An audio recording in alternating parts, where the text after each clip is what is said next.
Depression এখন ঘরে ঘরে, ডিপ্রেশন এখন জনে জনে, এখন প্রতিটা মানুষ কম বেশি ডিপ্রেশন।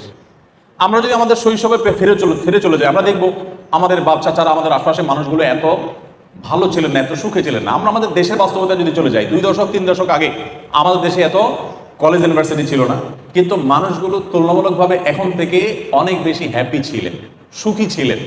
আত্মহত্যা এটা কালে ভদ্রে হতো, এখন যেরকম দেখা যাচ্ছে সকাল বিকাল এরকম হতো না।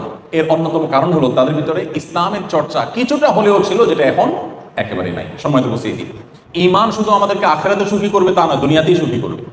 ঈমানের পাশাপাশি নামাজ হলো মানুষের সুখের একটা মূল মন্ত্র। যারা সঠিকভাবে নামাজ পড়েন তারা বলতে পারবেন, যে কোনো ডিপ্রেশন, যে কোনো পেরেশানিতে, যে কোনো মুসিবতে, যে কোনো বিপদে মানুষের খুব আগ্রহের সাথে, খুশুর সাথে যথাযথভাবে 2 রাকাত নামাজ যদি কেউ পড়ে, তিনি অনেকটা হালকা হয়ে যাবেন, তিনি অনেকটা প্রশান্তি অনুভব করবেন। এটা যারা নিয়মিত নামাজ পড়েন, সুন্দর করে নামাজ পড়তে জানেন, তারা বলতে পারবেন।